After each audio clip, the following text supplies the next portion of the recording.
আসসালামু আলাইকুম এভরিওয়ান, সবাইকে স্বাগত জানাচ্ছি আমাদের আজকের টার্গেট ডিএমসি 4.0 এর যে পর্যায় মৌলের পর্যায়বৃত্ত ধর্ম এর পর্ব 1।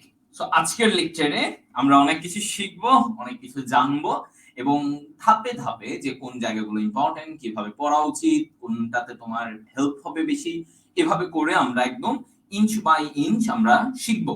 ওকে, সো সবাই আজকে ফ্রেন্ডদেরকে মেনশন করে রাখো, তোমার ফ্রেন্ডদেরকে মেনশন করে রাখো সো দ্যাট ওরা সবাই ক্লাস করতে পারে যারা এই গ্রুপে আছে। ওকে,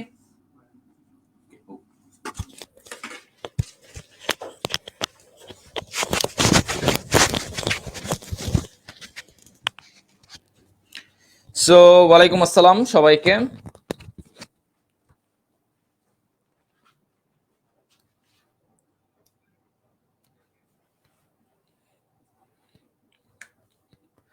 আচ্ছা, আমি একবার সবাইকে মেনশন করে দেই সো দ্যাট সবাই জয়েন করতে পারে।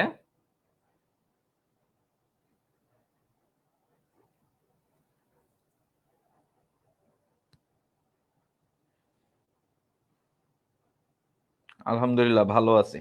সো আমি তোমাদের সাথে পরে উমরা করতে গিয়ে আমি আর তোমাদের সাথে ক্লাস না হয়ে ওঠেনি। তোমাদের হামিম ভাইয়ের সাথে তোমরা কেমিস্ট্রি একটা ক্লাস করেছো, আমার সাথে তোমাদের আর হয়ে ওঠেনি। ইনশাআল্লাহ এখন থেকে তোমরা রেগুলারলি কন্টিনিউয়াসলি ক্লাস পেতে থাকবে। ওকে, আচ্ছা আমরা একটু ওয়েট করি, সবাই আসুক।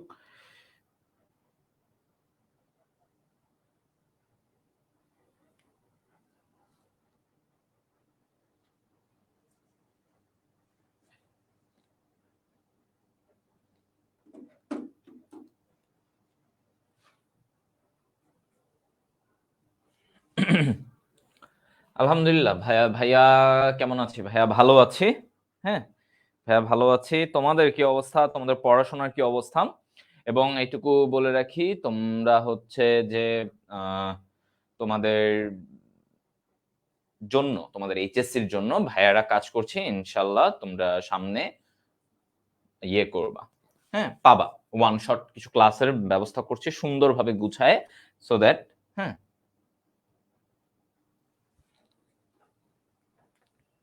ওকে।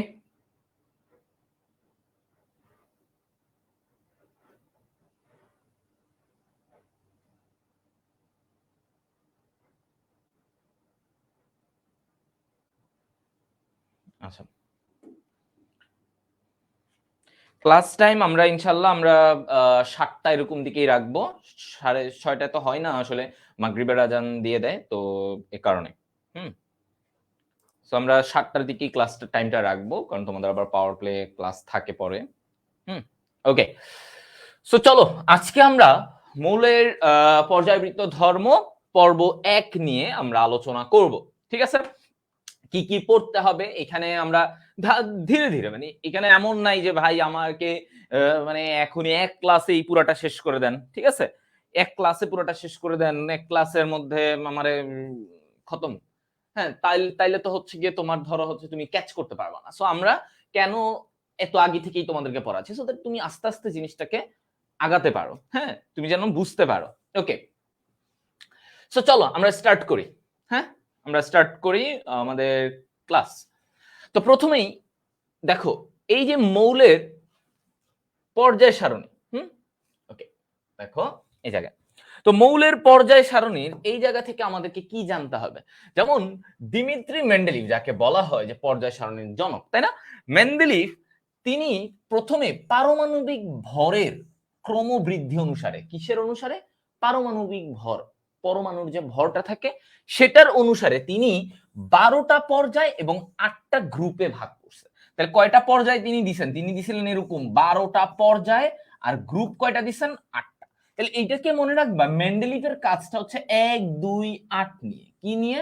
128। মেন্ডেলিভের জিনিসটা হচ্ছে 128 নিয়ে, তার মানে তার 128 দিয়ে কি মনে রাখবো? 12টা পর্যায়, 8টা গ্রুপ, 128। ওকে, এরপরে এরপরে বিজ্ঞানী বোর আমরা যেটা আধুনিক পর্যায় সারণী, বর্তমানে আমরা যেটা বলি যে আধুনিক পর্যায় সারণী, এই যে আমাদের 18টা গ্রুপ, 7টা পর্যায়, এই যে পর্যায় এবং গ্রুপগুলোর ক্ষেত্রে আমাদের বর্তমানে খেয়াল করো 7টা পর্যায় ও 18টি গ্রুপের মধ্যে এখানে তোমার এটা কি দীর্ঘাকার যে পর্যায় সারণীটা, এই পর্যায় সারণীটা কার দেওয়া? এটা বোরের দেওয়া। ঠিক আছে, কার দেওয়া? বোর, বিজ্ঞানী বোরের দেওয়া। এই কারণে বলা হয় যে এটাকে বোর পর্যায় সারণীও বলা হয়। কি বলা হয়? বোরের পর্যায় সারণী। ওকে, তাহলে আমরা কি কি জিনিস জানলাম দেখো। বোরের পর্যায় সারণী, বোরের পর্যায় সারণী এটা কি, বর্তমানে যে আধুনিক আমরা পর্যায় সারণী বলি সেটা কার? বোরের দেওয়া। এ কারণে এটাকে বোর পর্যায় সারণীও বলা হয়।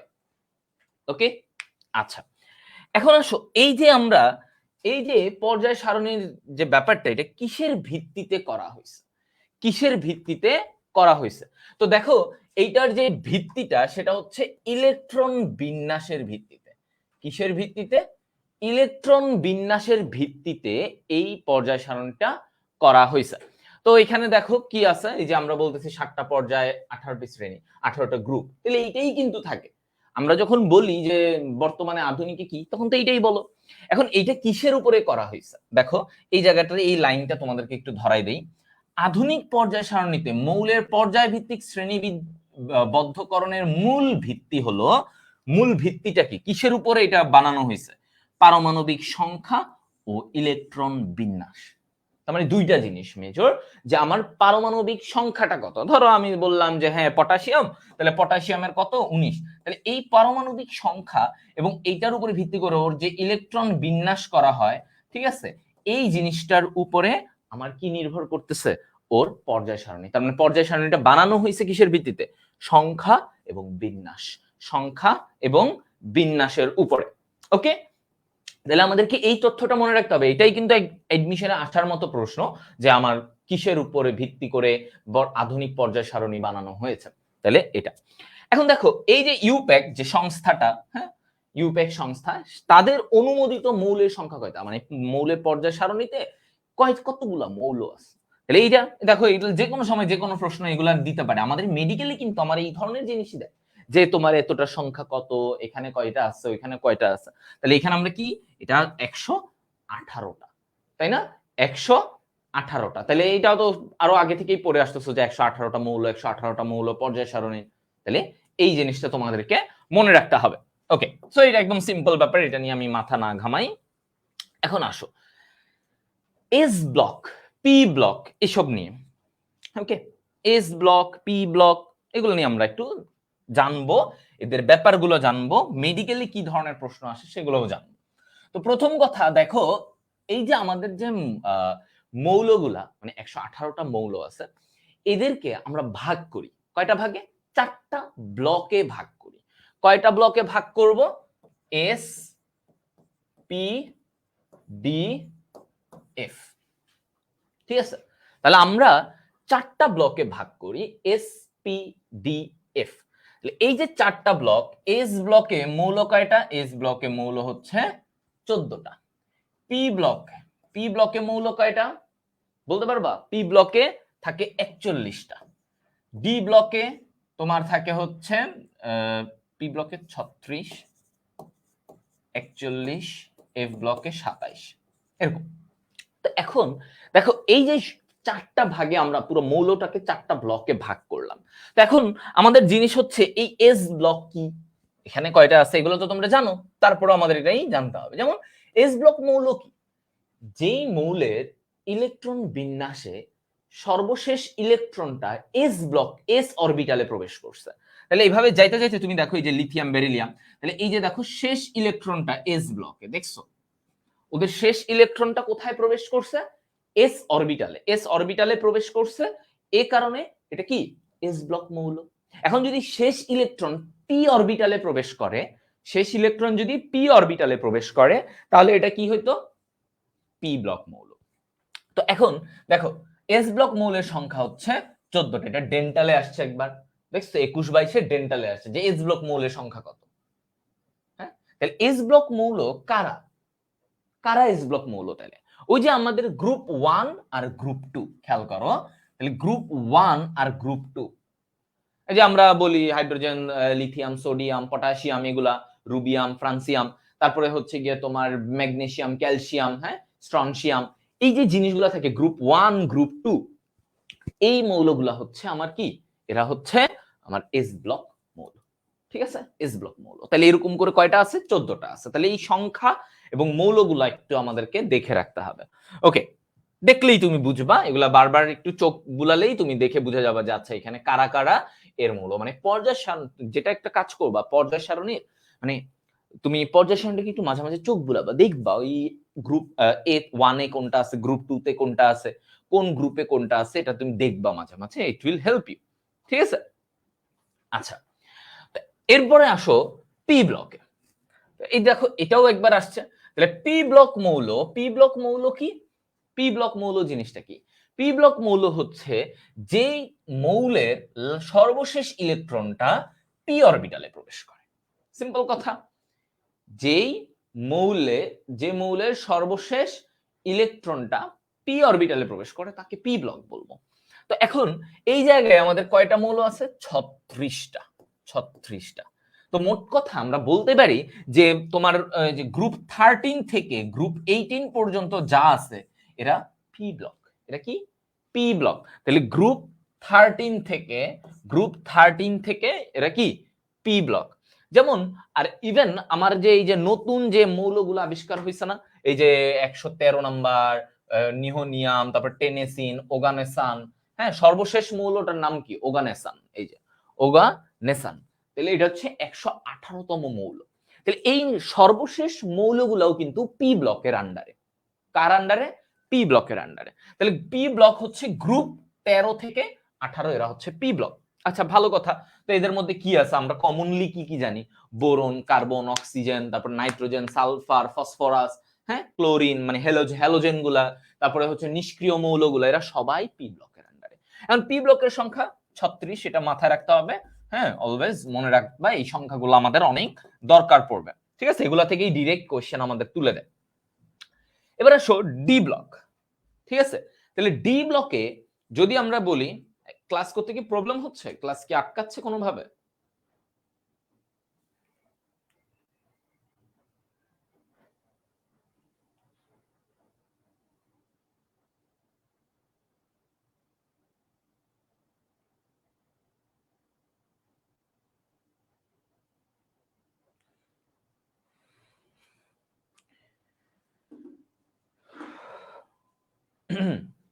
আটকায় না ভাইয়া, না ভাইয়া। ওকে, তাহলে তো ভালো। আমার এখানেও দেখাচ্ছে না যে আটকায়, আবার একজন বলছে ভাইয়া আটকায়। তাহলে তোমার মনে হয় ভাইয়া একটু কে যাচ্ছে। আচ্ছা একটু মনে হয় মাঝে আটকেছিল, ওটা ব্যাপার না, আমার এখান থেকে ক্লিয়ারলি দেখা যাচ্ছে।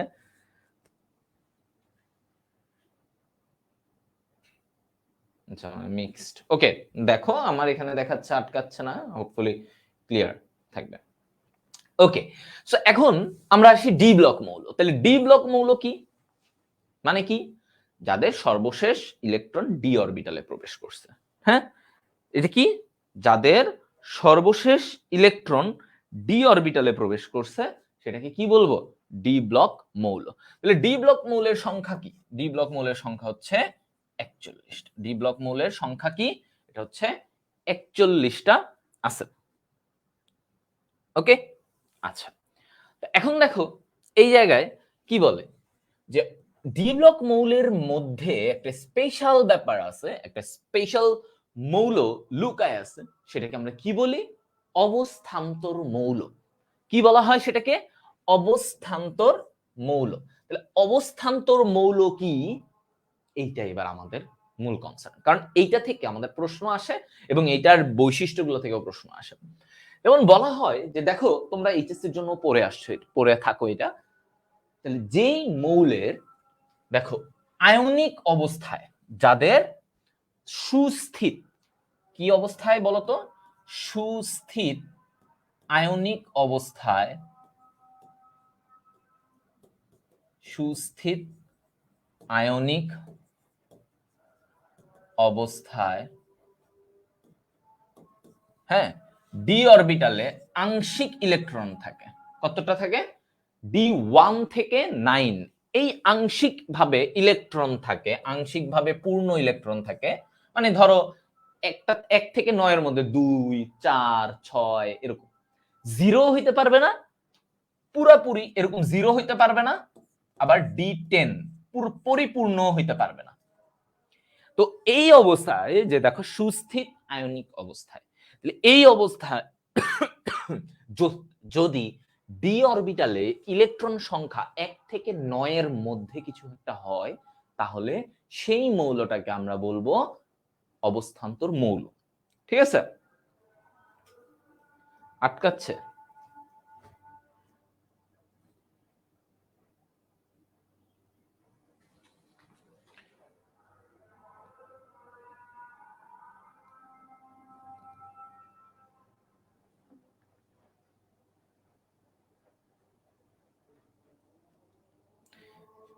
এখন কি ওকে? Net problem?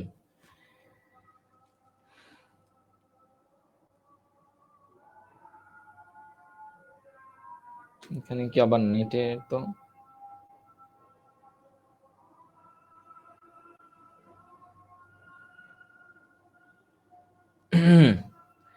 আটকাচ্ছে না, আটকায়। ওকে, এখন কি শুনতে পাচ্ছ? এখন মাঝে মাঝে একটু আটকে যায়।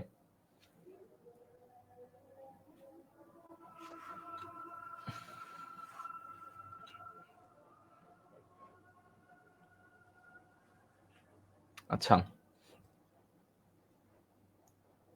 এখন শুনতে পাচ্ছ তো? ওকে, আমি বলতেছি মাঝে মাঝে একটু আটকেছে, তো জানি না এটা হয়তো হঠাৎ করে ঈদের পরে কি নেটের একটু, ওরা কি বুস্ট আপ নিচ্ছে কিনা, ওরা কি বসে আছে যে মানে আমরা আস্তে আস্তে একটু অ্যাক্টিভ হব। হ্যাঁ, মানে বিশ্রাম থেকে, ঘুম থেকে উঠলে মানুষ যেমন একটু ঝিমায় ঝিমায় থাকে, ওরা কি ওই ঝিমানো অবস্থায় আছে কিনা, আই ডোন্ট নো।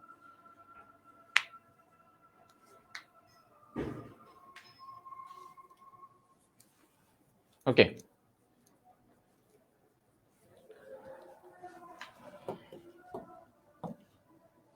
আসো এবার।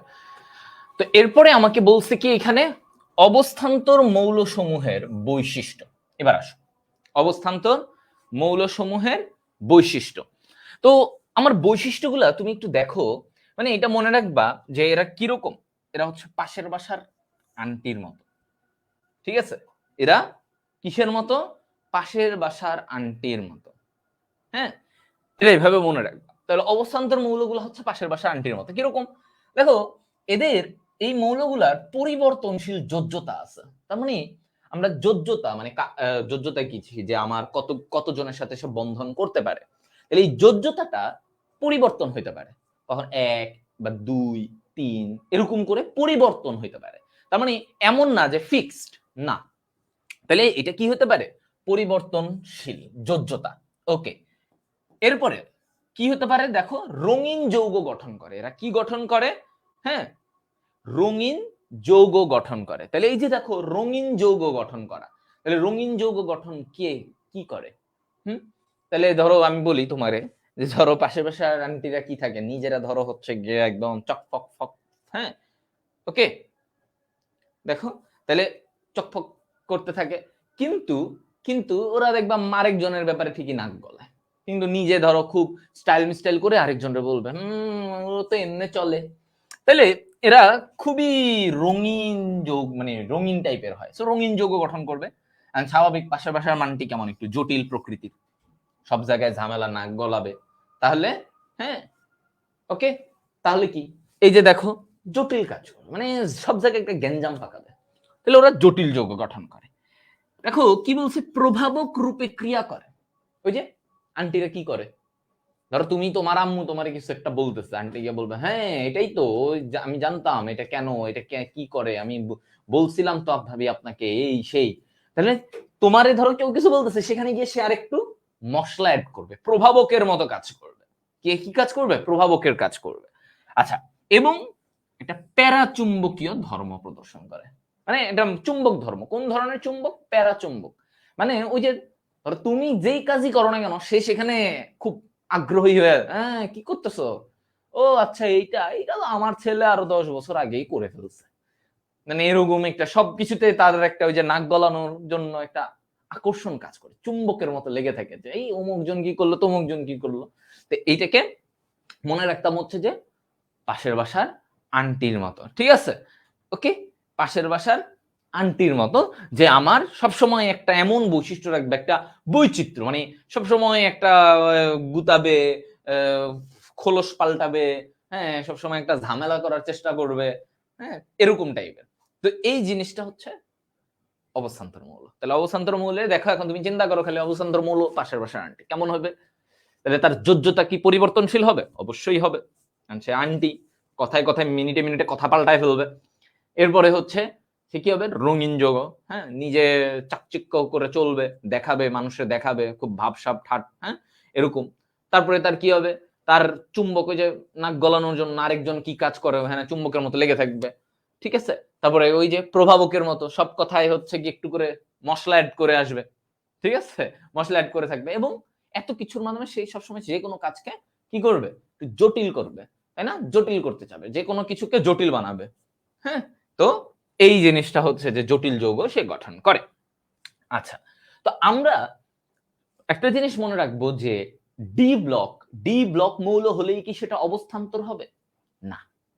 ধরো আমি তো এই যে বললাম অবস্থান্তর মৌলগুলো হচ্ছে প্রতিবেশী আন্টির মতো।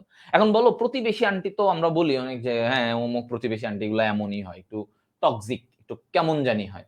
তো এখন সব প্রতিবেশী আন্টি কি সেম? ভালো আছে না? ভালো আছে। সবাই কি এরকম টক্সিক হবে? হবে না। তাইলে দেখো সব ডি ব্লক মৌল, ডি ব্লকের মধ্যে সবাই কি অবস্থান্তর হবে? না। সবাই অবস্থান্তর হতে পারে না। তাহলে কারা, কারা পারে নাই? দেখো স্ক্যান্ডিয়াম আর জিংক, এই দুইটা মৌল এরা অবস্থান্তর মৌল হতে পারে নাই। এরা অবস্থান্তর মৌল না। ভেরি ইম্পর্টেন্ট, এটা মনে রাখবা, কারণ এইভাবে প্রশ্ন আসে। নিচের কোনটি অবস্থান্তর মৌল নয়? তাহলে তোমাকে এটা জানতে হবে। স্ক্যান্ডিয়াম এবং জিংক এরা হচ্ছে মৌল, অবস্থান্তর মৌল নয়। ঠিক আছে? এটা কি অবস্থান্তর মৌল নয়। তাহলে এখন তুমি খেয়াল করো, এই যে এই দুইটা মৌল, হ্যাঁ, স্ক্যান্ডিয়াম আর জিংক, ঠিক আছে, এই দুইটা, এখন এই দুইটা কেন না? তো কারণ কি, স্ক্যান্ডিয়ামের তুমি যদি ইলেকট্রন বিন্যাস করো তাহলে তুমি দেখবা ও ডি অরবিটালে 0 ইলেকট্রন, শূন্য, শূন্য। ঠিক আছে?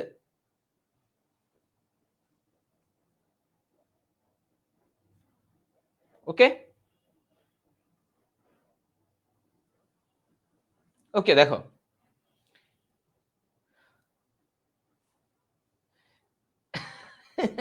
আমার পাশের বাসার আন্টিকে গিয়ে বলবা, বইলো আমার পাশের বাসার আন্টিরা আমার নিয়ে যে কত কিছু বলছে।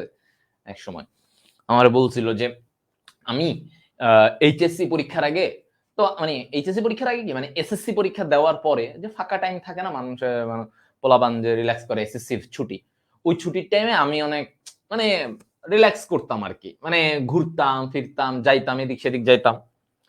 তো তখন আমার এক আন্টি, মানে আশেপাশের অনেক আন্টিরা বলতো যে এই ছেলে এসএসসি দিয়ে নষ্ট হয়ে গেছে, ঘোরাফেরা করে প্রাইভেটে যায়, এই প্রাইভেটে শেষে আমি ঘোরাফেরা করি কেন, আমি প্রাইভেটে গিয়ে মনোযোগ দিয়ে বসে পড়ি না, ওই পড়ে তারপরে আমি এসে আবার ওইটাকে মানে ওই যে থাকে না ভদ্র বাচ্চাদের মতো যাবো, যাব লিখবো, লিখে আবার এসে আমি আবার ওগুলাকে সারাদিন বই নিয়ে রাস্তা দিয়ে যাওয়ার টাইমে বই, আসার টাইমে বই। তা আমি তো এরকম ছিলাম না, তা আমারে বলতো যে ও এই ছেলে তো দেখি খালি ঘুরে বেড়ায়, এই ছেলে তো খেলাধুলা করে, এই করে, এই ছেলে মনে হয় হবে না, এই ছেলের কিছু হবে না। হ্যাঁ, মোটামুটি ওনারা এগুলা কথা বলতে বলতে আশেপাশে ছড়ায় ফেলছে যে না, এই ছেলে ক্যাডেট কলেজে পড়ছে কিন্তু লাভ হবে না, হ্যাঁ, এরকম ব্যাপার, এই ছেলে তো পড়াশোনাই করে না। মানুষ ওনারা দেখতো কি আশেপাশের অনেক ছেলেরা থাকতো বা মেয়েরা থাকতো, ওরা নাকি অনেক পড়াশোনা করতো, সারা দিন রাত পড়াশোনা করতো। তো দিন রাত পড়াশোনা করেও নাকি ওরা একটা পাবলিক বিশ্ববিদ্যালয়ে চান্স পায় না। সে জায়গায় আমি তো নাকি পড়াশোনাই করি না, আমি ঘুরে বেড়াই, তো আমার তো মনে হয় কিছুই হবে না। ওনারা এরকম মোটামুটি ছড়ায় ফেলছিল, বুঝছো? তো এই ছড়ানো থেকে তো আমি তো শুনতাম মাঝে মাঝে বিভিন্ন জায়গা থেকে যে বলতেছে বা আমার নামে এই কথা হচ্ছে, আমি হাসতাম আর ভাবতাম ঠিক আছে, দেখা যাক, হ্যাঁ, আপনা টাইম আয়েগা। তো আপনার টাইম যখন আয়েগা, মানে আগায়, তখন হচ্ছে, হ্যাঁ, তখন হচ্ছে যে দেখাই দিছিলাম আর কি। তো ওকে, এই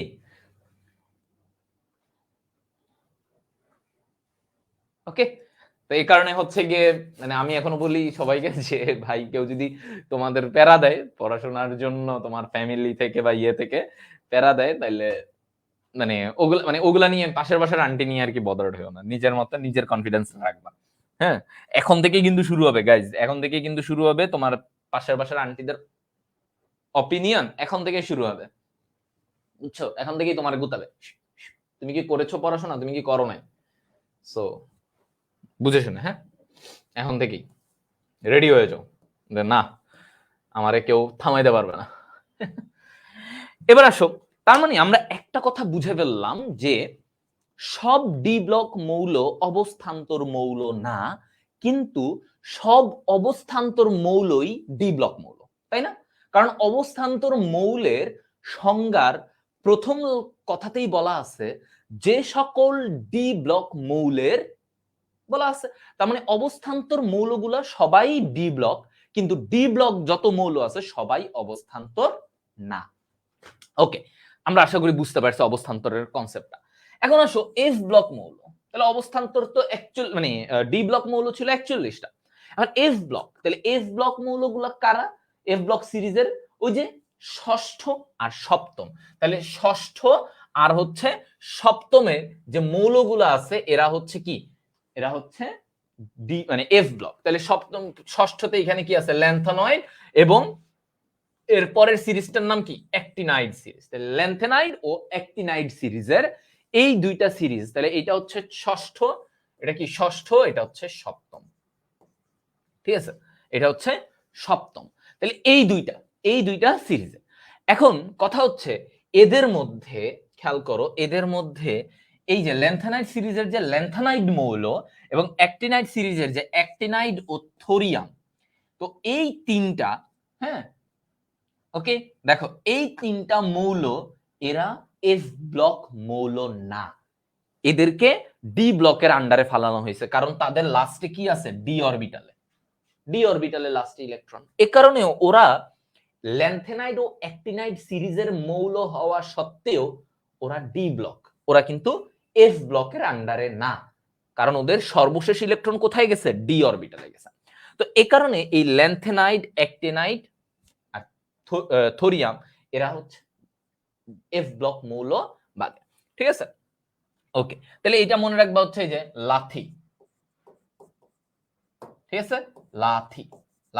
তাহলে ল্যান্থেনাইড, অ্যাক্টিনাইড আর থোরিয়াম, এভাবে মনে রাখবা। তাহলে এই তিনটা মৌলকে লাথি দিয়ে বের করে দিছে, কে বের করে দিছে, এই যে এফ ব্লক মৌলগুলা।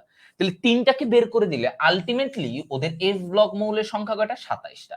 এটা অনেকে ভুলে 30 দিয়ে ফেলে, সো তোমরা এটা খুবই কেয়ারফুলি থাকবা, হ্যাঁ ঠিক আছে, খুবই কেয়ারফুল থাকবা যে এফ ব্লক মৌলের সংখ্যা 27টি।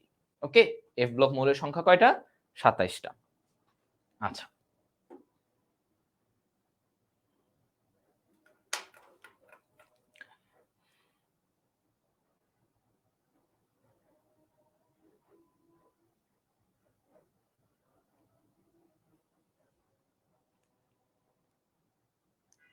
ওকে,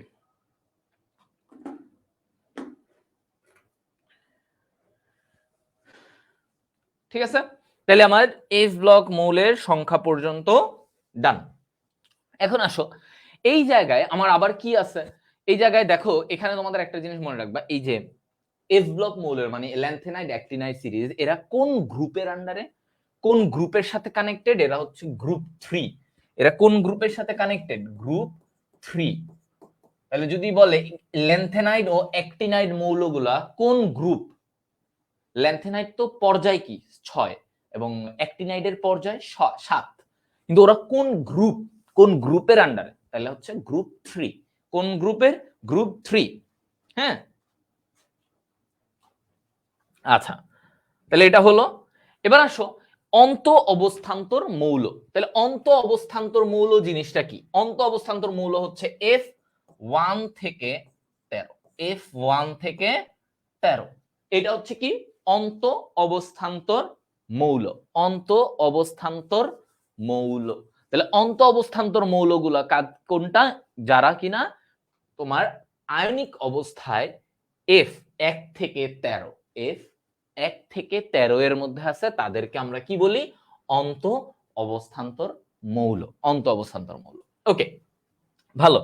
এবার আসো এই জায়গা থেকে তোমাকে যদি আমরা এইভাবে বলে দেই, খেয়াল করো যে আমরা এস ব্লক মৌলের একটা মৌলের ওর গ্রুপ নাম্বার কিভাবে বের করব?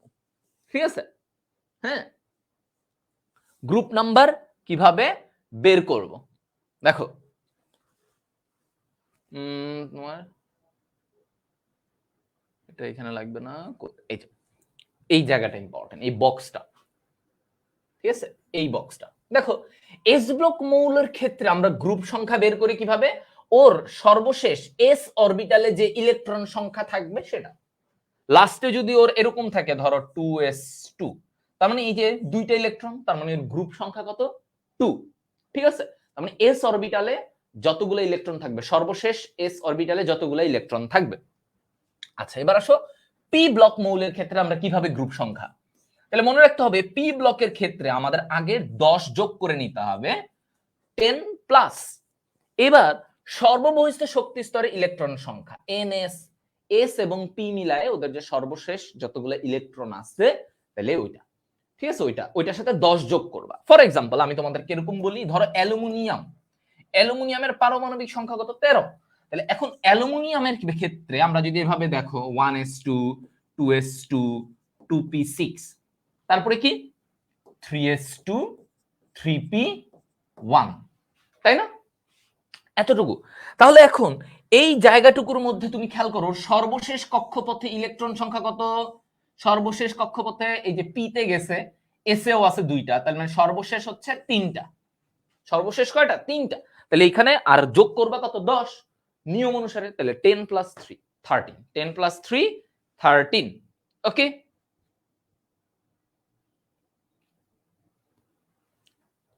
ওকে। তাহলে আমার এইভাবে করে একজন বলছে অ্যালুমিনিয়াম 11 নম্বর গ্রুপ, না 13। দেখো আমি প্রমাণিত করলাম।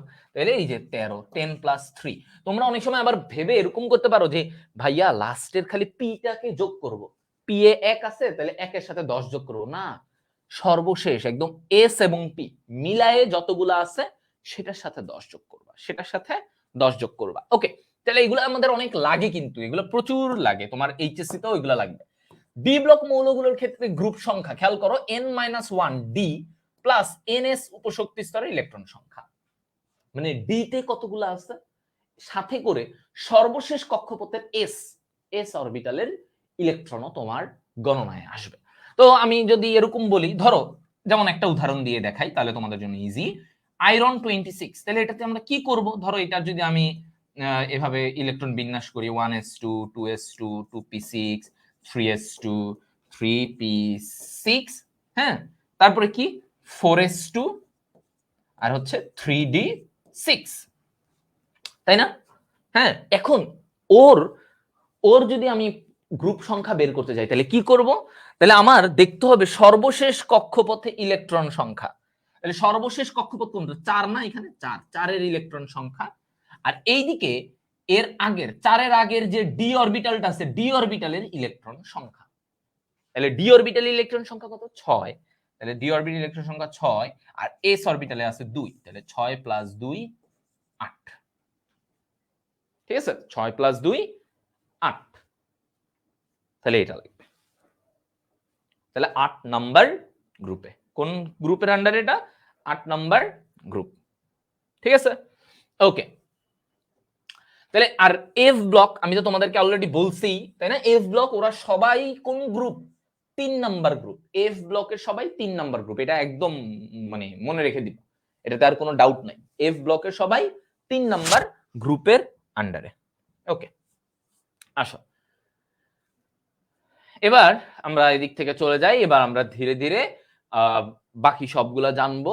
হ্যাঁ, এস ব্লক মৌলের এদের বৈশিষ্ট্য নিয়ে আমরা একটু একটু করে জানবো, সবই একটু একটু করে বুঝে যাবো। তো আমরা অলরেডি এটা দেখছি যে আমরা কিভাবে গ্রুপ সংখ্যা নির্ণয় করতে পারি। আর পর্যায় সংখ্যা কি? সর্বশেষ কক্ষপথ, যেই কক্ষপথে ইলেকট্রনটা যাবে সেই কক্ষপথের সংখ্যাটাই পর্যায় সংখ্যা। যেমন একটু আগে আমরা দেখলাম আয়রনের সর্বশেষ ইলেকট্রন কোন অরবিট পর্যন্ত গেছে? 4 নাম্বার অরবিট পর্যন্ত গেছে। তার মানে আয়রনের পর্যায় সংখ্যা কত? 4। আয়রনের পর্যায় সংখ্যা 4। ধরো অ্যালুমিনিয়ামের সর্বশেষ ইলেকট্রন কত নাম্বার অরবিট পর্যন্ত গেছে? 3 নাম্বার অরবিট পর্যন্ত গেছে, তাহলে ওর পর্যায় সংখ্যা কত? 3। ঠিক আছে, এভাবে করে আমরা পর্যায় সংখ্যার গ্রুপ সংখ্যা তো একটু আগে দেখলা, সো এটা একদম ইজিলি বের করা, মানে এখন আশা করি তোমাদের জন্য ইজি হবে, সো এটা প্যারা দিবে না। ওকে, সবার এতটুকু পর্যন্ত ক্লিয়ার কিনা বলো? সেকেন্ড আমাদের আলাদা গ্রুপ, যখন আমাদের এখানের ক্লাস মেইন ক্লাস শেষ হবে তখন।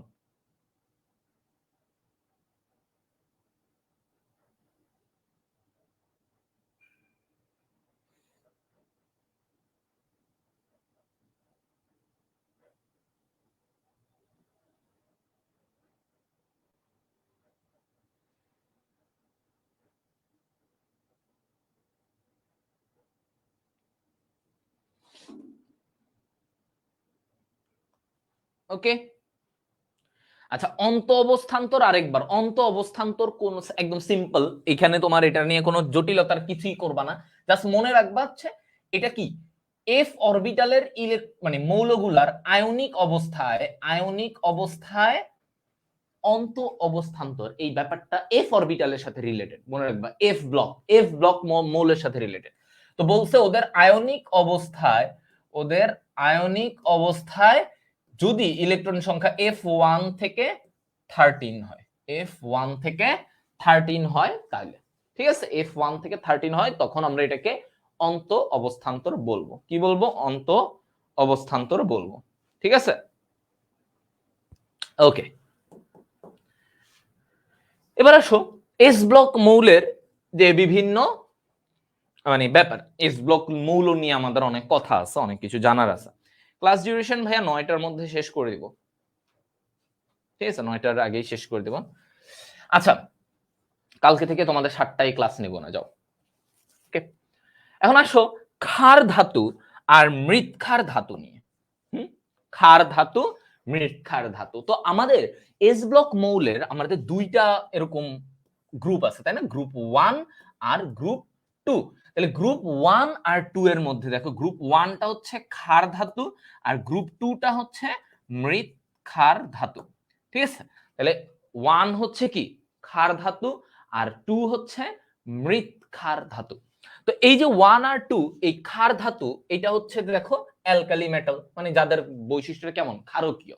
আর যেগুলা মাটিতে পাওয়া যাবে তাদেরকে আমরা কি বলি? মৃৎক্ষার, মানে যারা ক্ষারীয় এবং মাটিতে পাওয়া যায়। তাহলে ওরা কোনগুলা?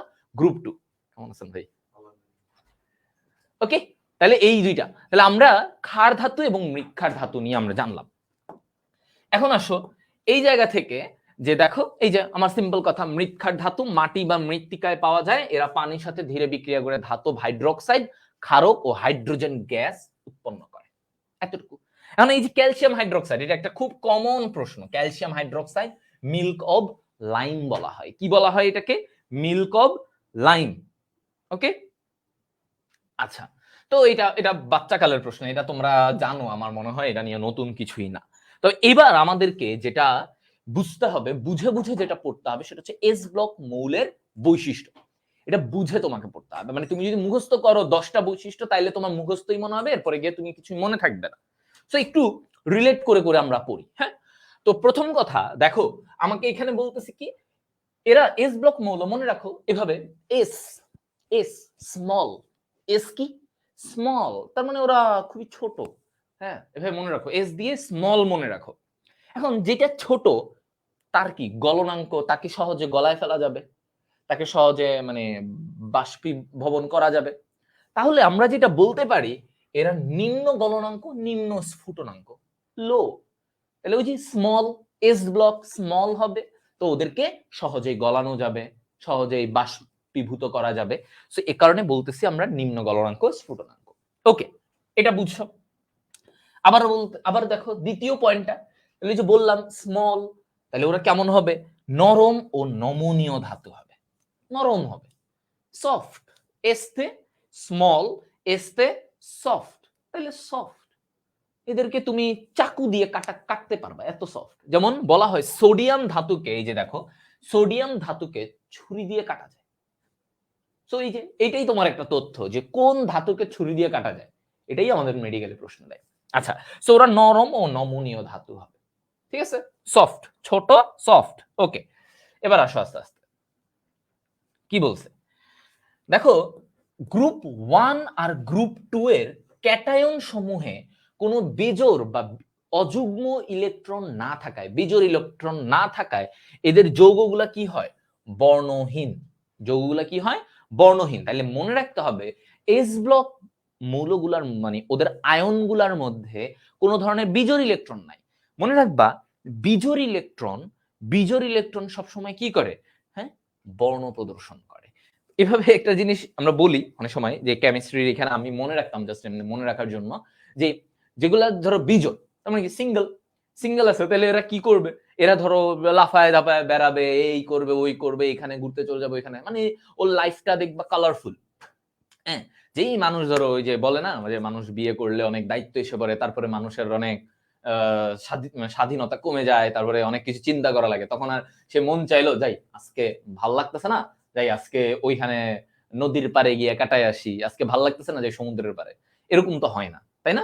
যারা যখন মানুষ বিয়ে করে ফেলে তখন মানুষের লাইফ আরো অনেক তোমার হচ্ছে যে ছোট হয়ে যায় না, এত ফ্রিডমটা একটু কমে যায়। তো এটা বলা হয়, মানে আমরা বলি। তো এই জায়গায় যে বিজোড় ইলেকট্রন থাকলে তার লাইফ কি হবে? কালারফুল, বর্ণযুক্ত। আর বিজোড় ইলেকট্রন যার নাই তার লাইফ বর্ণহীন। তার মানে সে জোড়ায় জোড়ায় আছে, তার মানে তার লাইফে আর কিছু নাই, সে বিবাহিত। বলে না বিবাহিত পুরুষ মাত্রই হ্যাঁ স্বাধীনতা হারায় ফেলা। ওকে, আচ্ছা।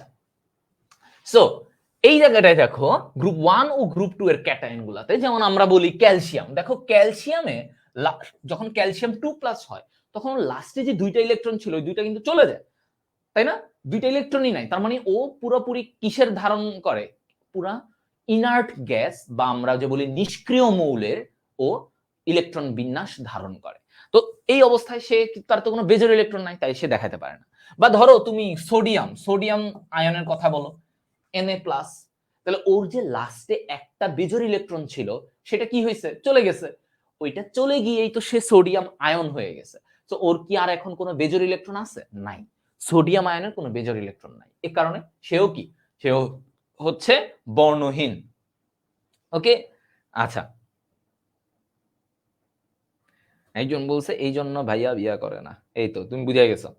হ্যাঁ, গুড, সাবাস, ও বুঝে গেছে। মাহফুজা রহমান, সাবাস, এই যে ও মেধাবী, ও আসলে বুঝে গেছে। হ্যাঁ, পাঠাই দিও। একজন বলতেছে যে ভাই পাঠাই দিব, ভাবে পাঠাই দিও, যখন হবে ততদিনে তুমি দেখবা যে তুমি তোমার জীবন নিয়ে ইয়েতে আছো, মানে ততদিন ওই দিন আসতে আসতে, ঠিক আছে? ওকে, এরপরে দেখো কি বলছে, ক্যাটায়ন সমূহে বিজোড় ইলেকট্রন না থাকায় এরা কি হয়? ডায়াম্যাগনেটিক। এই যে ডায়াম্যাগনেটিক দ্বারা বিকর্ষিত হয়। তার মানে দেখো, মানে চুম্বক ক্ষেত্র দ্বারা বিকর্ষিত হয়। তো ওদের কোনো বিজোড় ইলেকট্রন নাই, তার মানে ওদের সবাই কি জোড়া জোড়া। হ্যাঁ, জোড়া জোড়া জিনিস কি কারোর প্রতি আকর্ষিত হবে?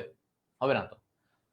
হ্যাঁ, এখন একজন কাপল, তো তো জামাই বউ এরকম আছে, তো সে কি আবার অন্য মানে ওইখানে যে একটা কাপলের যে ছেলে, সে তার কি অন্য কারোর প্রতি আবার টান আসবে? হ্যাঁ, অনেকের আসতে পারে, বাট এটা তো উচিত না। আচ্ছা, সো তার কোন ধরনের এরকম আসবে না, তার ওই মনে হবে যে না আমার তো বউ আছেই, বা যে মেয়ে তার মনে হবে যে আমার তো জামাই আছে। তাহলে তাদের কিন্তু আর এমন না যে না আমার বিয়ের জন্য পাত্রী লাগবে বা পাত্র লাগবে। তার মানে ওরা কোনো কিছু দ্বারা আকর্ষিত হবে না। তো এই যে দেখো এইখানে এদের ক্যাটায়ন গুলা কি? ওদের এখানে কোনো বিজোড় ইলেকট্রন নাই। আমি বারবার বলছি যে বিজোড় ইলেকট্রন নাই। সো বিজোড় ইলেকট্রন, হ্যাঁ, বিজোড় ইলেকট্রন যেহেতু নাই, তাহলে কি ওদের কেউ কোনো কিছু দ্বারা আকর্ষিত হবে? হবে না। ওরা কি হবে? বিকর্ষিত হবে। বুঝছো? এভাবে মনে রাখবা যে ওই যে এস ব্লক, ও বাবার তো বেজোড় ইলেকট্রন নাই, ক্যাটায়ন অবস্থায় ওর কি বিজোড় ইলেকট্রন আছে? নাই। তাহলে বিজোড় ইলেকট্রন না থাকলে ও তো কারোর প্রতি আকর্ষিত হবে না, বিকর্ষিত হবে। আর যদি বিজোড় ইলেকট্রন থাকতো, যে ওর বিজোড় ইলেকট্রন আছে, ও সিঙ্গেল, হ্যাঁ, তখন কি হতো? তখন তার মনে হতো যে না সিঙ্গেল ছেলে, তাহলে তার মনে হতো যে না পাত্রী লাগবে এরকম। তোমরা মাঝে মাঝে এই যে কমেন্টে চিল্লাতে থাকো ভাই পাত্রী, ভাই এই ভাবি কবে আসবে, তো ওই ব্যাপার যে পাত্রী লাগবে তো তখন। আর যদি কোনো মেয়ের হইতো তাহলে তার কি মনে হইতো যে না সে আনম্যারিড অবস্থায় আছে, তাহলে তার কি খুঁজতো, তার বাবা মা তার জন্য পাত্র খুঁজতো। তার মানে তুমি বেজোর থাকলেই তোমার কোনো কিছু মানে কোনো কিছুর প্রতি আকর্ষণ থাকবে, তোমার জোর হলে নাই। আচ্ছা সিম্পল এইটাই। এখন দেখো এরপরে কি বলছে, গ্রুপ 1 এর ধাতু সমূহের আয়নীকরণ শক্তি সবচেয়ে কম। আয়নীকরণ শক্তি সবচেয়ে কম কেন? আয়নীকরণ শক্তি কি বলতো? আয়নীকরণ শক্তি হচ্ছে যে একটা পরমাণু থেকে আমি ওর সর্বশেষ কক্ষপথ থেকে একটা ইলেকট্রন সরাতে যে পরিমাণ শক্তি দিতে হবে, যে পরিমাণ শক্তি প্রয়োগ করে আমি একটা মৌলের সর্বশেষ ইলেকট্রনটাকে সরাবো, সেটাকে বলা হয় আয়নীকরণ শক্তি। কি বলা হয়? আয়নীকরণ শক্তি, তাই না? ওকে, বুঝতে পারছো? তাহলে এখন তুমি চিন্তা করো এই এস ব্লক মৌলগুলার কি হয়? ধরো এটা সোডিয়াম, ওদের লাস্টে কি আছে? এদের লাস্টে একটা ইলেকট্রন আছে, সর্বশেষ কক্ষপথে একটা ইলেকট্রন বা দুইটা আছে। তো ওদের আকর্ষণটা অনেক কম না, দুর্বল? কারণ ইলেকট্রন যত বেশি হবে আকর্ষণ তত বেশি হবে, মানে নিউক্লিয়াসের সাথে ওর আকর্ষণটা ইলেকট্রন বাড়লে তত বাড়বে। এখন ওর তো ইলেকট্রন নাই, মানে ইলেকট্রন কম, তাহলে ওর আকর্ষণটাও কি কম, ওর আকর্ষণটাও কি হবে? কম হবে। তাহলে এই যে দেখো ওর আকর্ষণ যদি এখানে কম হয়, এই জায়গায় যদি আকর্ষণ কম হয়, তাহলে তার তার থেকে ইলেকট্রন সরানো সহজ না? ধরো আমারে কেউ হালকা করে ধরে রাখছে, ধরো এমনি হালকা করে ধরে রাখছে, তাহলে আমাকে টান দিয়ে সরানো সহজ না? সহজ। কিন্তু আমাকে যদি কেউ শক্ত করে এখান দিয়ে ধরে রাখতো, তাহলে আমাকে ছোটানো কিন্তু কঠিন হইতো, সহজে পারতো না। তো এই জিনিসটাই দেখো এখানে বলছে যে গ্রুপ 1 এর ধাতু সমূহের আয়নীকরণ শক্তি সবচেয়ে কম, সবচেয়ে কম। ওকে, কারণ তারা তাদের অভ্যন্তরীণ যে শক্তি, সেই শক্তিটা কম, আকর্ষণ শক্তিটা কম, যার কারণে তাকে ইজিলি সরানো যায়। ওকে, ভালো কথা, এটাও হয়ে গেল। এরপরে আসো কি বলছে, এস ব্লক মৌল হলো তীব্র তড়িৎ ধনাত্মক মৌল। কি এরা? তীব্র তড়িৎ ধনাত্মক। এটা কি তড়িৎ ধনাত্মক মানে কি? যে কিনা সহজে ইলেকট্রনটাকে ছেড়ে দিতে পারবে। এখন ধরো আমি একটা ইলেকট্রনটা হালকা করে ধরে রাখছি, আমার জন্য সহজ না ওকে তাড়াতাড়ি ছেড়ে দেওয়া সহজ না? কিন্তু আমি যদি কোনো কিছুকে টেনে ধরে রাখতাম, তাহলে ওকে ছাড়াটাও আমার জন্য কঠিন হইতো। হ্যাঁ, আর যেটাকে ধরো আমি এমনি ধরে রাখছি, ধরো এমনি, তাহলে ওটা এমনি ছেড়ে দিলাম, কি হয়েছে?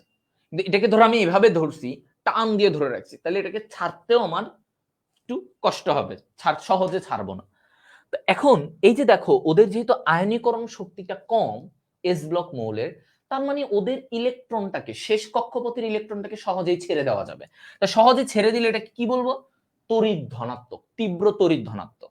কারণ তারা সহজে ইলেকট্রনটাকে ছেড়ে দিয়ে পজিটিভ হবে, ইলেকট্রনটাকে ছেড়ে দিয়ে তারা কি হবে? পজিটিভ হয়ে যাবে, ধনাত্মক হয়ে যাবে। তাহলে সোডিয়াম, এই যে আমরা বলি সোডিয়াম, ক্যালসিয়াম, এরা কি করে? ইলেকট্রনটাকে সহজে ছেড়ে দিতে পারে, ছেড়ে দিয়ে ওদের ধনাত্মক হবার প্রবণতা অনেক, ধনাত্মক হবার প্রবণতা অনেক বেশি। সো এই কারণে বলা হচ্ছে তীব্র ধনাত্মক, তড়িৎ ধনাত্মক মৌল। আচ্ছা, এবার আসো তারপরের পয়েন্ট, এরা তীব্র বিজারক রূপে ক্রিয়া করে। তীব্র বিজারক মানে কি? বিজারক মানে কি? যার নিজে জারণ হয় তাকে বিজারক বলে। সহজে লিখে রাখো, কি বলছি? যার নিজের জারণ হলে তাকে কি বলে? বিজারক। নিজের জারণ ঘটলে, নিজের জারণ ঘটলে তাকে কি বলা হয়? বিজারক। নিজের জারণ ঘটলে তাকে কি বলা হয় বলতো? বিজারক। ওকে, দেখো কাকে ছাড়বে না? ইলেকট্রনকে, ইলেকট্রনকে, ইলেকট্রনকে, মানে এই মৌলগুলা কি করে? ইলেকট্রনকে সহজে ছেড়ে দেয়।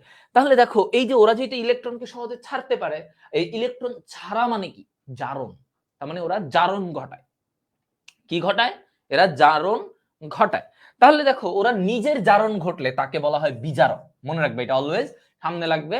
মানে নিজে জারণ, ধরো আমি জারণ হইলো, আমার জারণ হইলো, আমাকে বলা হবে বিজারক। আমাকে কি বলা হবে? বিজারক। আর আমার যদি বিজারণ হয়, মানে আমি যদি ইলেকট্রন গ্রহণ করি, তাহলে আমাকে বলা হবে জারক। বুঝতে পারছো? হ্যাঁ, এই জিনিসটা, এটার কনসেপ্ট আমি আরেকটু পরে গিয়ে পরে বুঝাবো তোমাদেরকে, যে নিজের জারণ ঘটলে কি বুঝানো হয়, মানে নিজের জারণ ঘটলে তোমাকে কেন বিজারক বলা হবে। কারণ আমার জারণ ঘটলো, ইলেকট্রন ছেড়ে দিলাম, আমাকে বিজারক বলা হচ্ছে কেন?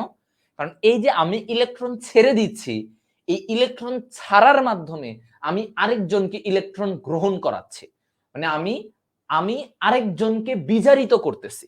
কিভাবে? এই যে আমি ইলেকট্রন ছেড়ে দিচ্ছি, এই ইলেকট্রনটা আরেকজন গ্রহণ করবে, তার মানে গ্রহণে কি হয়? বিজারণ হয়। তার মানে আমি আরেকজনকে বিজারিত করতে সাহায্য করতেছি, বিজারিত করতে সাহায্য করতেছি, এ কারণে আমাকে বলা হয় বিজারক। আবার বলি, আমি ইলেকট্রন ছেড়ে দিচ্ছি, ছেড়ে দিয়ে আমার নিজের জারণ ঘটতেছে, কিন্তু আমি আরেকজনের বিজারণ ঘটাচ্ছি, কারণ আমি যেই ইলেকট্রন ছেড়ে দিচ্ছি সেই ইলেকট্রনটা আরেকজন গ্রহণ করতেছে, তার মানে আমি আরেকজনের বিজারণ ঘটাচ্ছি, এ কারণে আমাকে বলা হয় বিজারক। ওকে, আশা করি বুঝাই দিছি। তাহলে এ কারণে এদেরকে এস ব্লক মৌলগুলা তীব্র বিজারক হয়। আচ্ছা, তারপরে দেখো এখানে কি বলছে, বেরিলিয়াম ও ম্যাগনেসিয়াম ব্যতীত, হ্যাঁ, এস ব্লকের অন্য সবাই বুনসেন শিখায় বৈশিষ্ট্যপূর্ণ বর্ণ সৃষ্টি করে। মানে এস ব্লক মৌলগুলা, ওই যে বুনসেন বার্নার থাকে না, আগুন জ্বলে যে, ওইটার মধ্যে সবাই কালার, মানে রং দেখায়, বর্ণ দেখায়, ওই বুনসেন শিখায় বেরিলিয়াম আর ম্যাগনেসিয়াম বাদে। এটা মনে রাখবা, কোনটা বাদে? বেরিলিয়াম ও ম্যাগনেসিয়াম বাদে। কারণ বেরিলিয়ামের আকর্ষণটা অনেক বেশি হয়, একটু কঠিন হয়, তো এই কারণে ওর থেকে ইলেকট্রন জাম্প করতে পারে না, ছুটতে পারে না, বুঝছো, বেরিলিয়াম ম্যাগনেসিয়াম। আবার দেখো, যেমন বেরিলিয়াম ব্যতীত এস ব্লকের অন্য সব ধাতু আয়নিক যৌগ গঠন করে, কিন্তু বেরিলিয়াম করে না। কেন? কারণ বেরিলিয়াম ওই যে আকর্ষণ বেশি, ছোট সাইজ, আকর্ষণ বেশি, তো সে না ইলেকট্রনটাকে ছাড়তে চায় না। তো ইলেকট্রন না ছাড়লে তো সে আয়নিক যৌগ গঠন করতে পারবে না, তাই না? আমরা জানি আয়নিক যৌগ হয় কি, একজন ইলেকট্রন দান করে আর একজন গ্রহণ করে। সো এই যে বেরিলিয়াম ব্যতীত এস ব্লকের অন্য সব ধাতু আয়নিক যৌগ গঠন করে। ঠিক আছে?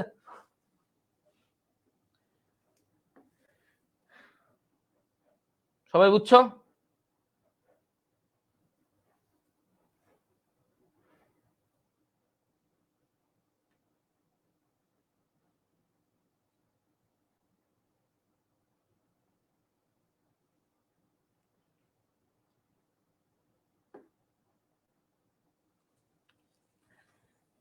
ওকে, জি ভাইয়া, বুঝছি।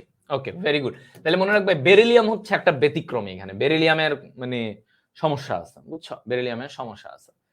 আচ্ছা, এগুলা নরমাল ব্যাপার, এগুলা আশা করি আগেও দেখছো। সাধারণ অক্সাইড, ওই যে কি হয়, পার অক্সাইড হইলে 2 হয়, সুপার অক্সাইড, এগুলা তোমাদের এখন লাগবে না, এটা পরে আমরা পড়তে পারবো, এগুলা পরে উদাহরণ পাবা। এখানে কিছু নাই, এই যে এটা মনে রাখতে হবে। হ্যাঁ, দেখো, সোডিয়াম ধাতুকে কেরোসিনের মধ্যে সংরক্ষণ করা হয়। কেন করা হয় লাগবে না, সোডিয়াম ধাতুকে কেরোসিনের মধ্যে রাখা হয়, এটা তোমার লাগবে। তাহলে তোমাকে আসতে পারে, কোন ধাতুকে কেরোসিনে রাখা হয়, এটা মনে রাখতে হবে, কে? সোডিয়াম ধাতু। ঠিক আছে, সোডিয়াম ধাতু। তো এখন আসো, এই যে ষষ্ঠ পর্যায়, হ্যাঁ, এই যে ষষ্ঠ পর্যায়, এই ষষ্ঠ পর্যায়টাকে কি বলা হয়? রাক্ষুসে পর্যায়। এটাকে কি বলা হয়? রাক্ষুসে পর্যায়। আর সপ্তম পর্যায়টাকে তেজস্ক্রিয় পর্যায়। ঠিক আছে, সপ্তম পর্যায়কে অ্যাক্টিনাইট সিরিজ, সেটাকে বলা হয় তেজস্ক্রিয়। এগুলো একটু এক্সট্রা মনে লিখে রাখবা তোমাদের বইয়ে, যে ষষ্ঠ পর্যায়টাকে বলা হয় রাক্ষুসে পর্যায়। ওকে, যাই হোক, এটা গেল। হ্যাঁ, এবং আরেকটা তথ্য এখানে সুন্দরভাবে দেওয়া আছে, দেখো, বলা হচ্ছে যে দ্বিতীয় ও তৃতীয় পর্যায়ের মৌল সমূহকে আদর্শ মৌল বলে। এটা লিখে রাখবা, দ্বিতীয় ও তৃতীয় পর্যায়ের মৌলগুলাকে আমরা আদর্শ মৌল বলি, কারণ এরা একদম নিয়ম মাফিক চলে, একদম যেই নিয়ম, ইলেকট্রন বিন্যাস, ওই অনুযায়ী ওদের সবকিছু সুন্দরভাবে সিস্টেমেটিক আকারেই হয়। এরপরে বিভিন্ন রকমের ঝামেলা, এই সেই, এক একটা কোনোটা মিলে না, এইটা ওটা মিলে না, এগুলোতে। বাট দ্বিতীয় তৃতীয় পর্যায়ের যে মৌলগুলো আছে, এদেরকে আমরা আদর্শ মৌল বলি। হ্যাঁ, আচ্ছা, এই যে দেখো, এস ব্লক ও পি ব্লকের মৌলসমূহকে আদর্শ বা প্রতিনিধি মৌল বলা হয়। এর মধ্যে আমার মানে এস ব্লক পি ব্লকের মৌলগুলোকে আদর্শ বা প্রতিনিধি মৌল তো বলেই, এর মধ্যে আরো যদি স্পেসিফিক করে বলি তাহলে দ্বিতীয় আর তৃতীয় পর্যায়ে, ঠিক আছে। ওকে, এখন আসো পি ব্লক মৌলের বৈশিষ্ট্যগুলো আমরা বুঝে বুঝে পড়ব। পি ব্লক মৌলে কি হয়? পি ব্লক মৌল কারা ছিল? পি ব্লক মৌল ছিল গ্রুপ, কি ছিল বলো? গ্রুপ 13 থেকে, গ্রুপ 13 থেকে 18। কি ছিল? গ্রুপ 13 থেকে গ্রুপ 18, এরা হচ্ছে তোমার পি ব্লক, তাই না? ওকে, সো এখন পি ব্লকের মধ্যে আমরা দেখি, দেখো কি বলছে, ওর ধাতু 12টা আছে, ও গ্রাফাইট ব্যতীত পি ব্লকের অন্য সব মৌল তাপ ও বিদ্যুৎ কুপরিবাহী। কেন? কেন বিদ্যুৎ কুপরিবাহী ভাই? এরা তো সবাই অধাতু, ম্যাক্সিমামই কি এরা অধাতু। যেমন এই যে 36টা মৌল আছে পি ব্লকে, এদের মধ্যে ধাতু আছে, অপধাতু আছে, অধাতু আছে, তবে ম্যাক্সিমামই কি অধাতু। ম্যাক্সিমাম কি অধাতু। আচ্ছা, তো এখন দেখো এদের মধ্যে যে তার মানে কি অধাতু যারা হয় তারা তো বিদ্যুৎ কুপরিবাহী, এরা তো বিদ্যুৎ পরিবহন করতে পারে না। ধাতু পারে, অধাতু পারে না। যেমন এস ব্লকের সবাই কিন্তু ধাতু, মনে রাখবা, এস ব্লক মৌলের সবাই কি ধাতু, ঠিক আছে। ওকে, এখন দেখো এই যে অপধাতু কয়টা আছে? 6টা। নতুন বইয়ে আমাদের অপধাতু কয়টা দেওয়া? 6টা অপধাতু আছে। তাহলে 6টা অপধাতুর মধ্যে এখানে দেখো আমার কি আছে, এটাকে আমরা মনে রাখি, সে যে বসে, সে যে বসে আছে সাবিতের জন্য। ওকে, সে যে বসে আছে কার জন্য? সাবিতের জন্য। আমার জন্য কেউ বসে নাই, খুবই স্যাড, খুবই কষ্ট।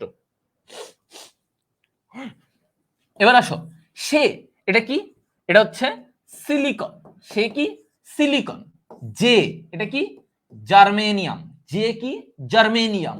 বসে বোরন। বসে কি? বোরন। আছে এস আর্সেনিক। আছে কি? আর্সেনিক। সাবি, সাবি এসবি অ্যান্টিমনি। অ্যান্টিমনি তে, তে টিই টেলুরিয়াম। ঠিক আছে, তাহলে আমরা কি কি দেখলাম এখানে? দেখো, সে যে বসে আছে সাবিতের জন্য, তাহলে আমরা এখানে 4টা মৌল, সরি 6টা মৌল দেখলাম যারা কিনা অপধাতু। তাহলে সিলিকন, জার্মেনিয়াম, বোরন, আছে আর্সেনিক, সাবি এসবি অ্যান্টিমনি বলা হয়, তে টিই টেলুরিয়াম। ঠিক আছে, আবার বলে সাদিয়ে মায়ের দিব, মায়ের মায়ের মায়ের মায়ের মায়ের মায়ের বিষয় বলবো না আজকে, কেউ নাই বলে এভাবে করছো। ঠিক আছে, একদিন যখন সত্যিকারের ভাবি হবে তখন দেখিয়ে দিব তোমাদেরকে। ঠিক আছে,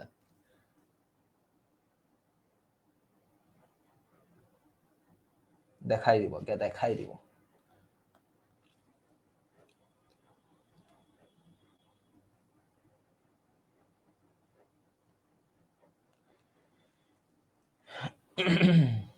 ওকে, আচ্ছা, হ্যাঁ আমাদের আর বেশি নাই, আমরা এইখানেই পি ব্লকটা একটু ভালো করে শেষ করব। ঠিক আছে, এরপরে আসো কি বলছে, দেখো আমি বুঝাই বুঝাই দিচ্ছি। পি ব্লকের বেশিরভাগই তড়িৎ ঋণাত্মক অধাতু, এটা মনে রাখবা, তড়িৎ ঋণাত্মক অধাতু বেশিরভাগই। তাহলে অধাতু এবং তড়িৎ ঋণাত্মক, তার মানে এরা ইলেকট্রনটাকে নিজের দিকে টানতে চায়। অধাতুর এরা কেমন? পি ব্লকের ম্যাক্সিমামই, ধরো এই যে হ্যালোজেন, হ্যাঁ, তারপর অক্সিজেন, সালফার যারা আছে, এরা নিজের দিকে ইলেকট্রনটাকে টানতে চায়। এই কারণে বলা হচ্ছে এরা কি তড়িৎ ঋণাত্মক। তড়িৎ ঋণাত্মক মানে ইলেকট্রনটা নিজের দিকে টানা, এটাকে বলা হয় তড়িৎ ঋণাত্মক।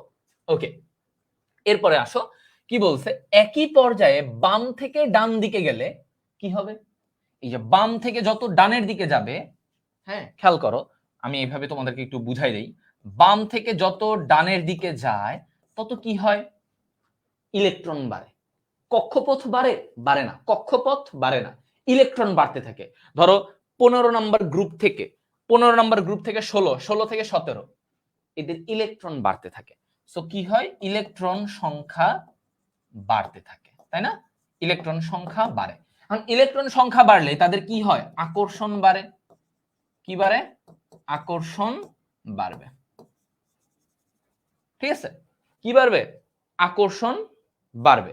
এখন আকর্ষণ, ওকে, আকর্ষণ যদি বাড়ে, ইলেকট্রন সংখ্যা বাড়লে কি হবে? আকর্ষণ বাড়তেছে। এখন এই আকর্ষণ যদি বেড়ে যায় তাহলে আমার কি হবে? আকর্ষণ বেড়ে গেলে তাহলে ওদের মানে তোমার চিন্তা করো, এদের এখান থেকে যদি আকর্ষণ বেড়ে যায় তাহলে আমি যদি একটা জিনিসকে এভাবে টান দিয়ে ধরে রাখি, সরি, যদি আমি এভাবে টান দিই তাহলে জিনিসটা ছোট হয়ে যাবে না? আমি যদি একটা জিনিসকে ধরে না টানতেছে, টেনে এরকম স্কুইজ করতেছি, তাহলে এটা কি হবে? ছোট হয়ে যাবে। তাহলে আকার কমবে। ঠিক আছে, এটা এই কথাটা বলছে। তাহলে বাম থেকে যত ডানে যাবে ইলেকট্রন সংখ্যা বাড়বে, আকর্ষণটাও বাড়বে, তখন তার আকারটা ছোট হবে। আকারটা কি হবে? ছোট হবে। ঠিক আছে, তাহলে কি হচ্ছে তার আকার? আকারও ছোট হচ্ছে। আকার কি হচ্ছে? ছোট হচ্ছে। হুম,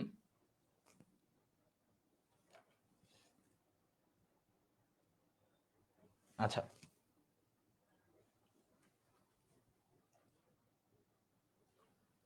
এবার আসো, তাহলে মোটামুটি আমার এই জিনিসটা বুঝলাম যে যত বাম থেকে ডানে যাবে তাহলে ওর আকর্ষণ বাড়বে, তখন আকারটা ছোট হয়ে যাবে।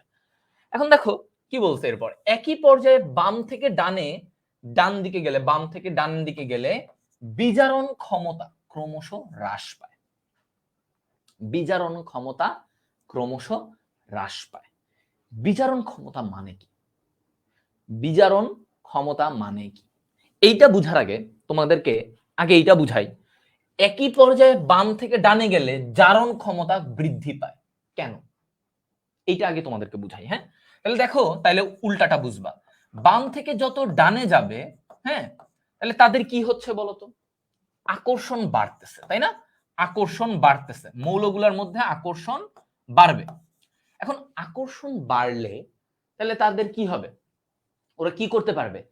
আরেকজন থেকে ইলেকট্রনটাকে বের করে আনতে পারবে। ধরো আমার অনেক আকর্ষণ, মানে আমার অনেক নিজের ভিতরে আকর্ষণ, শক্তি বেশি, আরেকজন আছে, তা আমি, আমার যেহেতু আকর্ষণ বেশি, আমি কি করতে পারবো? ওর থেকে ইলেকট্রনটাকে বের করে নিয়ে আসতে পারবো, পারবো না? তার মানে ওর থেকে আমি ইলেকট্রনটাকে বের করে আনতে পারবো, কারণ আমার আকর্ষণ বেশি। তার মানে কি? আমি ওকে জারণ করলাম। ওকে কি করলাম? জারণ করলাম। তার মানে তুমি যত বাম থেকে ডান দিকে যাবা, তার মানে তার কি হচ্ছে? ওর আকর্ষণ বাড়তেছে, আকর্ষণটা এরকম বাড়তেছে। আর আকর্ষণ বাড়লে কি হবে? আকর্ষণ বাড়লে সে আরেকজনকে জারণ করতে পারতেছে। তো তাকে যদি জারণ করা যায় তাহলে কি হচ্ছে? জারণ করে ফেললে কি হবে বলো? হুম, জারণ করে ফেললে তার মানে আমার জারণ ক্ষমতা বৃদ্ধি পাচ্ছে। সো বাম থেকে যত ডানে যাব আমার জারণ ক্ষমতা বৃদ্ধি পাবে, তার মানে আমি আরেকটা মৌল থেকে সহজে ইলেকট্রনটাকে বের করে আনতে পারবো। এখন তুমি চিন্তা করো, যদি বাম থেকে ডানে গেলে কারো জারণ ক্ষমতা বৃদ্ধি পায়, তাহলে তার বিজারণ ক্ষমতা কি হবে? হ্রাস পাবে। উল্টা, বিজারণ ক্ষমতা মানে কি? আরেকজনকে বিজারণ করা, মানে আরেকজনকে ইলেকট্রন দেওয়া। কিন্তু এখন ও তো ইলেকট্রন দিতে পারবে না, ও তো নিতে পারবে। যত বাম থেকে তুমি ডানে যাবে ওরা ইলেকট্রন নিতে চাবে, কারণ ওদের আকর্ষণ বেশি, ইলেকট্রনটাকে নিতে চায়, ওরা দিতে চায় না। সো যেহেতু ওরা ইলেকট্রনটাকে নিতে চায়, তার মানে কি? ওরা আরেকজনকে জারণ করতে পারবে, তার মানে তাদের জারণ ক্ষমতা বাড়বে আর বিজারণ ক্ষমতা কমবে। এই জিনিসটা সবাই বুঝতে বুঝতে পারছো কিনা আমাকে এটা বুঝাও। তার মানে জারণ ক্ষমতা হচ্ছে আমি আরেকজনকে জারণ করতেছি। সো আমার যেহেতু বাম থেকে ডানে গেলে আমার আকর্ষণ বাড়তেছে, সো আমি জারণ করতে পারবো, হ্যাঁ, আরেকজনকে, আরেকজন থেকে ইলেকট্রনটাকে বের করে আনতে পারবো। এটাই বলো, আমরা এই মানে পি ব্লকের এই বৈশিষ্ট্যগুলা শিখবো আর কি, জাস্ট মেইন বৈশিষ্ট্যগুলা শিখে আমরা তারপরে ছুটি দিব, কারণ এই বৈশিষ্ট্যগুলো পারলে এরপরে বাকি আসলে একদম ইজি, ওগুলা সহজেই, মানে এগুলা তোমাদেরকে প্যারা দিবে, মানে তোমারে বলবে এখান থেকে এখানে গেলে বিজারণ ক্ষমতা জারণ ক্ষমতা কি হয়, তুমি তো মাথা মুথাও লেগে গেছে, আয় হায় বাম থেকে ডানে গেলে কি কমে না বাড়ে, আয় হায় মুখস্থ করছিলাম মনে নাই। বুঝে পারো যে বাম থেকে ডানে গেলে ওর আকর্ষণ ক্ষমতা বাড়বে, হ্যাঁ, কারণ ইলেকট্রন বাড়তেছে, তো আকর্ষণ বাড়লে ও আরেকজন থেকে ইলেকট্রনটাকে সহজে বের করে আনতে পারবে, তার মানে আরেকজনকে জারণ করতে পারতেছে, তার মানে তার জারণ ক্ষমতা বাড়বে, শেষ কথা। ওকে, ক্লিয়ার, বুঝছো? তো এইভাবেই কনসেপ্ট, যদি মানে যেইটুকু কনসেপ্ট লাগবে ওইটুকু কনসেপ্ট ধরে যদি তুমি পড়তে পারো তাহলে তোমার জন্য ইজি। হ্যাঁ, আচ্ছা, এরপরে আসো এদিক থেকে আমাদের আর কি লাগবে, এখানে যেমন দেখো একই গ্রুপে উপর থেকে নিচের দিকে গেলে ওদের বিজারণ ক্ষমতা বৃদ্ধি পায়, মানে উল্টা পর্যায়ে যদি বাম থেকে ডানে গেলে বাড়ে তাহলে উপর থেকে নিচে গেলে কমবে, আর বাম থেকে ডানে যদি কমে তাহলে উপর থেকে নিচে বাড়বে, মানে এই উল্টা জিনিস তো বুঝোই, একদম বাচ্চা জিনিস যে উল্টা ভাবে হবে। হ্যাঁ, আচ্ছা পি ব্লকের অধাতু মৌলসমূহ নিজেদের মধ্যে সমযোজী যৌগ। আচ্ছা এই যে তোমার হচ্ছে গিয়ে অধাতুগুলো সবসময় কি করে, নিজেদের মধ্যে সমযোজী, আর ধাতুর সাথে আয়নিক যৌগ সৃষ্টি করে, ধাতুর সাথে আয়নিক যৌগ সৃষ্টি করে। পি ব্লকের মৌলসমূহের পরিবর্তনশীল জারণ অবস্থা বিভিন্ন যৌগ দেখা যায়, তাহলে ওদের কি পরিবর্তনশীল জারণ অবস্থা দেখা যায়, বিভিন্ন সময় এক এক সময় বিভিন্ন রকমের জারণ মান ওরা প্রদর্শন করতে পারে। আচ্ছা একজন বলছে ভাই এগুলো সহজ, ভাইয়া হিসেব করলে পুরো জিনিসই সহজ যদি পড়া থাকে, যেমন পরের জায়গাগুলো থেকে তোমাদেরকে মেডিকেলের জন্য খুবই খুঁটিনাটি জিনিস পড়তে হবে, এমন না যে তোমারে আমি জটিল যৌগের গঠন শিখাবো, তোমারে আমি শিখাবো কিভাবে প্রভাবকের ব্যাখ্যা, মানে প্রভাবকের মতো করে কাজ করে এগুলার মেকানিজম শিখাবো, এগুলো তো তোমার মেডিকেলে আসবে না। সো তোমার যেই জায়গাটা থেকে মেডিকেলে ফোকাস দিতে হবে এই জায়গায় একটু বেশি টাইম দিতে হবে, যে এই জায়গাগুলো থেকে আমাদের বেশি দিবে। আর যেখানে মুখস্থের জায়গা এটা মান পড়বো, ওগুলো তো তোমরা এমনিই পারবা, এমনি পারো, ওগুলা জাস্ট বলে একটু ট্রিক শিখাই দিলেই তোমরা পারবা। গ্রুপ 16 এর মৌলগুলোকে আমরা কি বলি, চ্যালকোজেন বলি, ওদেরকে কি বলা হয়, চ্যালকোজেন, কারণ ওরা আকরিক তৈরি করে। তাহলে মনে রাখতে হবে গ্রুপ 16 এরা কি, চ্যালকোজেন। হ্যাঁ, গ্রুপ 16 তাহলে কি কি আছে গ্রুপ 16, এই যে আমার অক্সিজেন, সালফার, সেলেনিয়াম, টেলুরিয়াম, এই চারটা মৌলকে আমরা চ্যালকোজেন বলি বা আকরিক সৃষ্টিকারী মৌল বলে থাকি। হ্যাঁ, আকরিক সৃষ্টিকারী মৌল। আচ্ছা সো এটা ইম্পর্টেন্ট। এরপরে দেখো এখানে কি বলছো, অপধাতু বা মেটালয়েড, তাহলে এগুলো তো আমি অলরেডি বলছি তোমাদেরকে 6টা মৌল আছে, তাই না, এটা তোমাদেরকে আমি পড়াইছি। নিষ্ক্রিয় মৌল, যেমন দেখো নিষ্ক্রিয় মৌল কি, নিষ্ক্রিয় মৌলগুলো গ্রুপ 18 এর, যে নিয়ন, আর্গন, ক্রিপ্টন, জেনন, হ্যাঁ রেডন, এগুলো হচ্ছে নিষ্ক্রিয় মৌল গ্রুপ 18। এখন লাস্ট টপিক আজকের, যে ভাই আমরা এই নিষ্ক্রিয় মৌলের ব্যবহার, এইটা তোমাদের মাস্ট লাগবেই, ঠিক আছে, এটা ভেরি ভেরি ইম্পর্টেন্ট, এটা 3 স্টারের টপিক। তো দেখো এই জায়গায় যেমন আমাদের কি বলছে, হিলিয়াম, হিলিয়ামটা কি সবচেয়ে হালকা নিষ্ক্রিয় গ্যাসের মধ্যে, সবচেয়ে হালকা হচ্ছে হিলিয়াম গ্যাস, সবচেয়ে হালকা কি হিলিয়াম গ্যাস। আচ্ছা যে অক্সিজেন সিলিন্ডার থাকে, ডুবুরিরা যে অক্সিজেন সিলিন্ডার নিয়ে পানির নিচে যায়, সেখানে 80% থাকে হিলিয়াম আর 20% থাকে অক্সিজেন। ওকে, ওইখানে 80% হিলিয়াম গ্যাস থাকে। এরপরে দেখো তার মানে এই ব্যবহারগুলো পড়তে হবে, যেমন নিয়ন, নিয়ন আমরা কিসে ব্যবহার করি, দেখো বলা হচ্ছে যে এইটা উজ্জ্বল, তাই উড়ন্ত বিমানে পাইলটগণ উজ্জ্বল লাল বর্ণের নিয়ন আলো সংকেত ব্যবহার করে। তাহলে পাইলটরা কোন আলো ব্যবহার করে, নিয়ন আলো, উজ্জ্বল লাল বর্ণের নিয়ন আলো, যে বিভিন্ন সংকেত দেওয়ার জন্য, বিমান থেকে সিগন্যাল দেওয়ার জন্য ওরা নিয়ন আলো ব্যবহার করে। আচ্ছা তারপরে দেখো আর্গন, আর্গন কি, এটা কোথায় ব্যবহার করা হবে, বৈদ্যুতিক বাল্বে। তাহলে আমরা মনে রাখবো আর্গনটা কি, হ্যাঁ আর্গনটা কি, বৈদ্যুতিক বাল্ব, আব্বা, হ্যাঁ আব্বা, তার মানে বৈদ্যুতিক বাল্বে, আর্গন কোথায় কাজে লাগবে, বৈদ্যুতিক বাল্বে।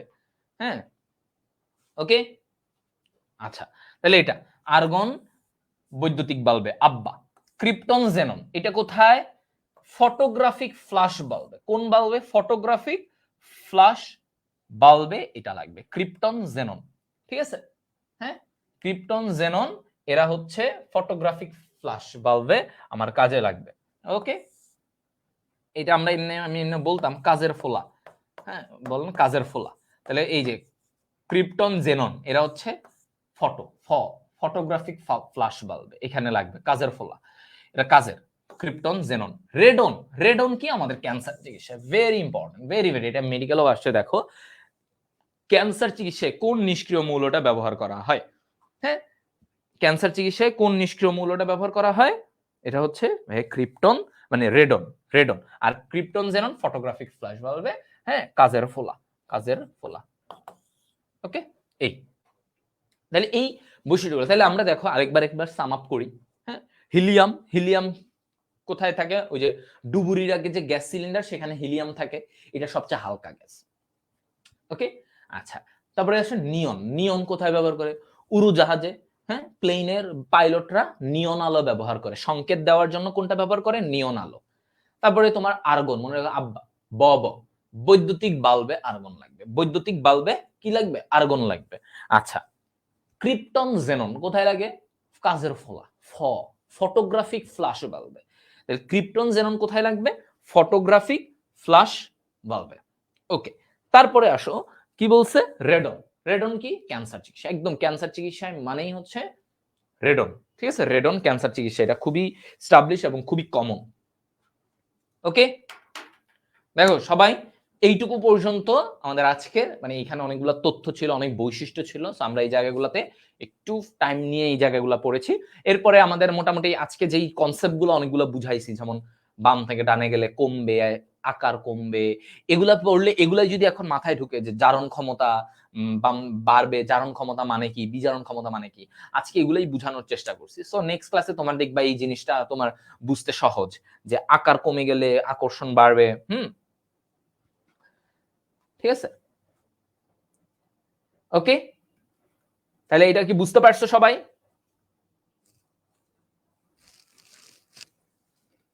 বলো।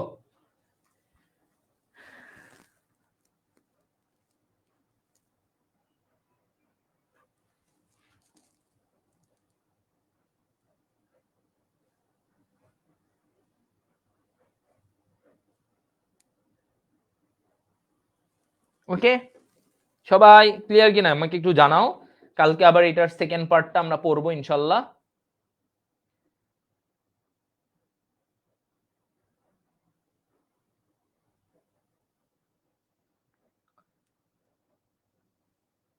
ওকে, আল্লাহ হাফেজ, টাটা। সবাই ইয়ে রাখো, আর তোমাদের সাথে ইনশাল্লাহ আবারও কালকে দেখা হচ্ছে।